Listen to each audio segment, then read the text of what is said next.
Hello students, this is BSI academy classes. BSI academy के इस online platform पर आप सभी का एक बार फिर से बहुत सारा स्वागत है। महाराष्ट्र के स्टूडेंट्स जो महाराष्ट्र सेट के लिए बेसब्री से इंतजार कर रहे हैं, उनके लिए ये वीडियो सीरीज कंप्लीट कमाल की होने वाली है, क्योंकि इस वीडियो के माध्यम से आप अपनी जो प्रिपरेशन है उस प्रिपरेशन को टेस्ट कर सकते हो। जो महाराष्ट्र सेट का जून 2025 में पेपर आप लोगों के लिए हुआ था, उसका हम डिटेल सॉल्यूशन देख रहे हैं। और इस डिटेल सॉल्यूशन के बाद हम महाराष्ट्र के लिए, महाराष्ट्र में जो विद्यार्थी सेट के लिए सीरियस है, उनके लिए हम यहां पर एक्सपेक्टेड एमसीक्यू पैटर्न भी लेकर आने वाले हैं बहुत जल्दी। लेकिन उससे पहले दोस्तों, हमें यहां पर उस पीवाईक्यू यानी कि जो महाराष्ट्र सेट का ऑलरेडी यहां पर पेपर हो चुका है, उसको देखना और समझना जरूरी है, ताकि हमें यहां पर क्वेश्चन का लेवल और पैटर्न जो है दोनों काफी अच्छे से समझ आ पाए। तो ये वीडियो उन सभी लोगों के लिए दोस्तों बहुत ज्यादा इंपॉर्टेंट होने वाली है, जितने भी विद्यार्थी यहां पर महाराष्ट्र के लेके प्रिपरेशन कर रहे हैं। इसके साथ साथ दोस्तों, बीएसआई एकेडमी पर यूजीसी नेट का भी ऑलरेडी यहां पर कोर्स चल रहा है। अगर आप में से कोई विद्यार्थी नेट को भी टारगेट कर रहे हैं, तो यहां पर बीएसआई एकेडमी से आप जुड़ सकते हैं। मेन यहां पर फोकस होता है कंटेंट क्वालिटी पे और बहुत अच्छे तरीके से यहां पर सॉल्यूशन अप्रोच पर। तो कंटेंट डेफिनेटली आप लोगों के लिए बहुत जरूरी है। कंटेंट के साथ साथ आपको यहां पर इन डिटेलिंग यहां पर जरूरी है। तो ये वीडियो आप लोगों के लिए बहुत ही महत्वपूर्ण होने वाली है। क्लियर? तो इस सीरीज को हम स्टार्ट करेंगे। क्वेश्चन नंबर 45 हम देखेंगे। क्वेश्चन नंबर 45 है दोस्तों, the main type of external changes in library include. ठीक है दोस्तों, लाइब्रेरी में अगर मैं आपको बताऊं, लाइब्रेरी मैनेजमेंट में, तो ध्यान रखना आप, लाइब्रेरी मैनेजमेंट में इन जनरल्स अगर आप यहां पर चेंजेस देखोगे, तो यहां पर चेंजेस जो है वो आपको यहां पर दो तरीके के देखने को मिलते हैं। एक मिलते हैं दोस्तों आपको एक्सटर्नल चेंजेस, और एक मिलते हैं दोस्तों आपको इंटरनल चेंजेस। क्लियर? एक है यहां पर एक्सटर्नल चेंजेस और एक है इंटरनल चेंजेस। अब एक्सटर्नल चेंजेस में जितने भी लाइब्रेरी के बाहर से रिलेटेड चीज होती है वो चीजें चेंज होती हैं, जैसे कि टेक्नोलॉजिकल चेंज, जैसे आरएफआईडी हो गया, एआई हो गया, क्लाउड कंप्यूटिंग हो गया। ये आपको देखने को मिलती है एक्सटर्नल चेंज में। इंटरनल चेंज में दोस्तों यहां पर लाइब्रेरी के अंदर जितने भी यहां पर यूजर की कंप्लेंट्स जो हैं, यूजर की कंप्लेंट्स, लाइब्रेरी पॉलिसीज,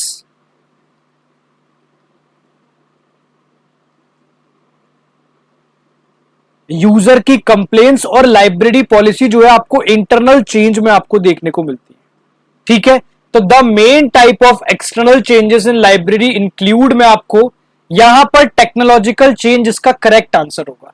और इंटरनल चेंज में जो आपको देखने को मिलेगा वो मिलेगा एक यूजर कंप्लेंट्स, और दूसरा जो आपको देखने को मिलेगा वो मिलेगा यहां पर गवर्नमेंट पॉलिसीज।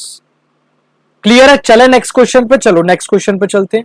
क्वेश्चन नंबर 46 है दोस्तों, non documentary human sources include. जो यहां पर नॉन डॉक्यूमेंट्री होता है उसके अंतर्गत कौन से ह्यूमन सोर्सेज को इंक्लूड यहां पर किया जाता है? कौन से ह्यूमन सोर्सेज ऐसे होते हैं जिनको यहां पर नॉन डॉक्यूमेंट्री के अंतर्गत यहां पर इंक्लूमेंट किया जाता है? तो दोस्तों, अगर हम नॉन डॉक्यूमेंट्री सोर्सेज की बात करें, तो नॉन डॉक्यूमेंट्री सोर्सेज वो सोर्सेज हैं जो कि एक प्रिंटेड और इलेक्ट्रॉनिक डॉक्यूमेंट नहीं है, जबकि ह्यूमन बीइंग से हमें डायरेक्टली देखने को मिलते हैं। ह्यूमन बीइंग से वो डॉक्यूमेंट्स हमें डायरेक्टली देखने को मिल रहे हैं। जैसे कि सबसे पहला अगर मैं आपको यहां पर देखने को बोलूं, तो इंफॉर्मेशन गेट कीपर्स यहां पर एक्सपर्ट्स जो इंफॉर्मेशन को फिल्टर करते हैं। क्लियर? सेकंड अगर देखूं तो एडवाइजर्स, डेफिनेटली जो कंसल्टेंट्स हैं आप लोगों के साथ। दूसरा यहां पर जो प्रोफेसर्स हैं वो एडवाइजर्स के अंतर्गत देखने को मिलते हैं। क्लियर? तीसरा अगर मैं बात करूं कोलैबोरेटर्स, तो जितने भी यहां पर रिसर्च पार्टनर्स हैं और जितने भी यहां पर कलीग्स हैं वो आपको कोलैबोरेटर्स के अंतर्गत देखने को मिलते हैं। तो यहां पर non documentary human source include की अगर मैं बात करूं तो यहां पर इसका करेक्ट आंसर देखने को मिलेगा first, second and fourth are correct.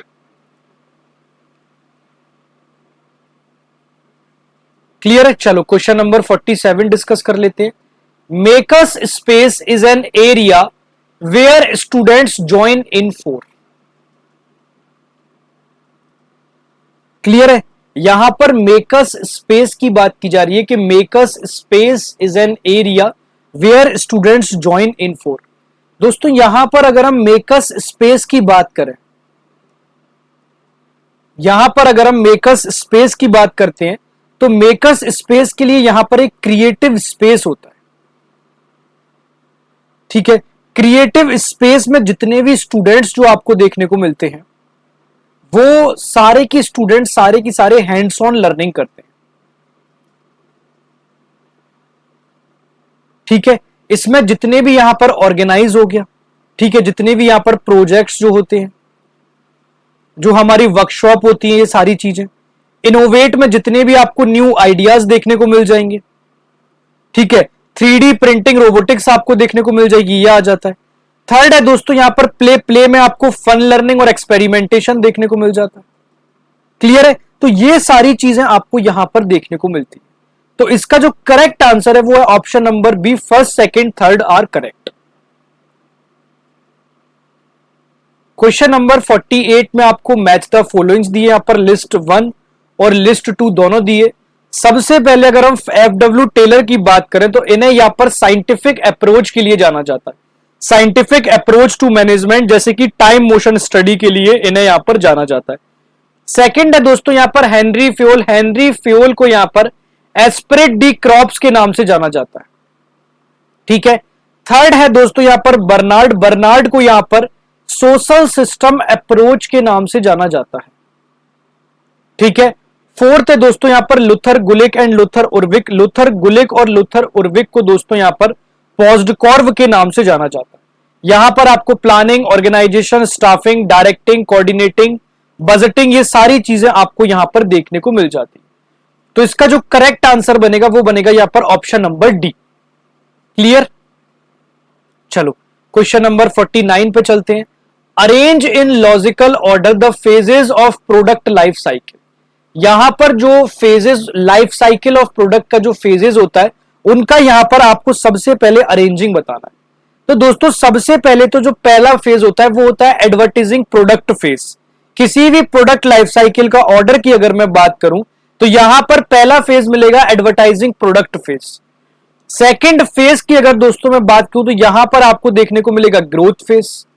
Third phase वो फेज होता है जहां पर किसी भी प्रोडक्ट के लिए मैच्योरिटी फेज के नाम से जाना जाता है। और फोर्थ फेज को दोस्तों हम यहां पर डिक्लाइन फेज के नाम से जानते हैं। क्लियर है? यहां पे क्वेश्चन नंबर 50 देखते हैं। असर्शन ए में यहां पर दिया हुआ है libraries must change to survive. ठीक है? रीजन में दिया हुआ है library is growing organism is related with change. ठीक है? रंगनाथन जी का अगर आप फर्स्ट लॉ देखोगे तो आपको यहां पर क्लियर समझ आएगा कि both A and R true है। Libraries must change to survive होती हैं एंड इसके साथ साथ libraries growing organism is related with change. Clear है? चलो क्वेश्चन नंबर 51 हम डिस्कस करते हैं। Characters encoded in ISC double second need bits for each character. ठीक है? यहां पर ISC डबल आई की बात की जा रही है। इसे Indian standard code for information interchange के नाम से जानते हैं। और 1988 में अगर बात करें तो यह बना था। कब बना था? 1988 में। ठीक है? ये 8 बिट का होता था और इसमें 256 कैरेक्टरिस्टिक्स हमें देखने को मिलते थे। क्लियर? तो इसका जो करेक्ट आंसर देखने को मिलेगा वो मिलेगा option number B. Question number 52 है expressing the algorithm is a pictorial form is called. ठीक है? Expressing the algorithm is a pictorial form is called का करेक्ट आंसर दोस्तों मिलता है यहां पर ऑप्शन नंबर ए, यानी कि flow chart. Clear? Question number 53 पे चलते हैं। Is a client server application that identifies each host on the internet with a unique user friendly name. ठीक है दोस्तों, जो डीएनएस है वो एक प्रकार का क्लाइंट सर्वर है जो यहां पर एप्लीकेशन के अंतर्गत होस्ट के लिए यहां पर जाना जाता है। क्वेश्चन नंबर 54 पे चलते हैं। In wireless communication base station is connected to central hub is called as. MSC दोस्तों मोबाइल स्विचिंग सेंटर होता है। यह जो है वायरलेस नेटवर्क का सेंट्रल हब है जो जितने भी बेस स्टेशन हैं उनको कंट्रोल करने का यहां पर काम करता है। और पीएसटीएन लैंडलाइन है जहां पर पीबीएक्स ऑफिस एक्सचेंज आपको देखने को मिलेगा। तो 54 का जो करेक्ट आंसर यहां पर होगा वो होगा ऑप्शन नंबर बी। 55 पे चलते हैं। Which of the following are referred to as a low level language. इनमें से कौन सी ऐसी लैंग्वेज है जो लो लेवल लैंग्वेज यहां पर मानी जाती है? तो इसका जो करेक्ट आंसर है वो है option number A, machine language and assembly language. ये जो होती है सबसे पहले यहां पर मशीन लैंग्वेज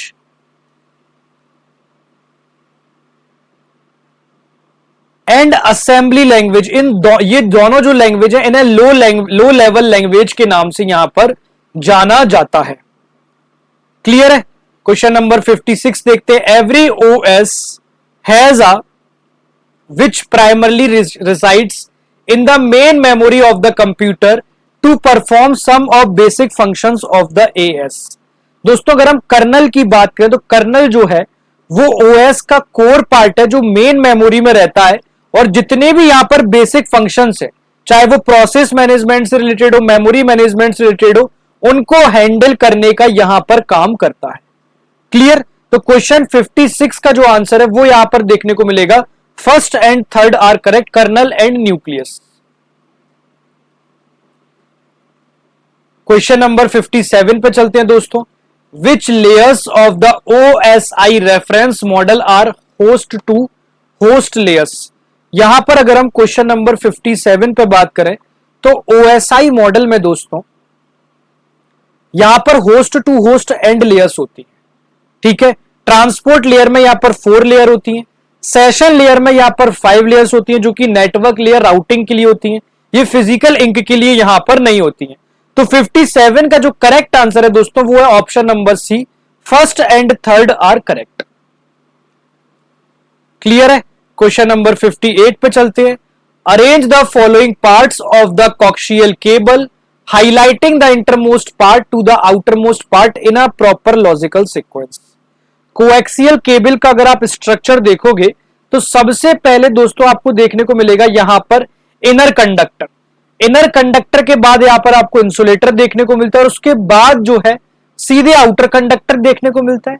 आउटर कंडक्टर के बाद इंसुलेटर, उसके बाद आपको प्लास्टिक कवर जो है यहां पर आपको देखने को मिलता है। क्लियर? क्वेश्चन नंबर 59 पे चलते हैं। Match the following. यहां पर लाइब्रेरीज दी है और वो लाइब्रेरीज किस चीज से रिलेटेड है ये आपको बताना है। न्यूयॉर्क पब्लिक लाइब्रेरी की बात करें तो ये स्मार्ट लाइब्रेरी से कनेक्टेड है। मियामी यूनिवर्सिटी की अगर हम बात करें तो ये फाइंड द फ्यूचर से रिलेटेड है। ओला यूनिवर्सिटी लाइब्रेरी की बात करें तो सेल्फ एआर से रिलेटेड है। और नॉर्थ कैरोलिना स्टेट यूनिवर्सिटी की बात करें तो ये वॉल्क वॉक से रिलेटेड है। क्लियर? क्वेश्चन नंबर 60 पे चलते हैं। यहां पर असर्शन ए और रीजन आपको दिया हुआ है। असर्शन ए में यहां पर proxy server does not act as an intermediary between a computer and internet। इसका रीजन है यहां पर proxy server ensure security administrative control and कैसे। ठीक है, तो इसका जो करेक्ट आंसर है दोस्तों A is false but R true. यहां पर जो प्रॉक्सी सर्वर होता है वो एग्जैक्टली इंटरमीडियरी होता है, वो क्लाइंट और इंटरेक्ट के बीच होता है, इसलिए यहां पर ए गलत है। लेकिन इसके रीजन की बात करूं तो इसका रीजन दोस्तों यहां पर बिल्कुल सही देखने को मिलेगा। तो ये हमने 15 क्वेश्चन और महाराष्ट्र सेट के अंतर सॉल्व कर लिए। हम बहुत जल्दी पूरे क्वेश्चन यहां पर सॉल्व करेंगे, फिर महाराष्ट्र के लिए भी एक स्पेशल सीरीज यहां पर लेके आएंगे। तब तक के लिए बाय बाय, टेक केयर, जय हिंद दोस्तों।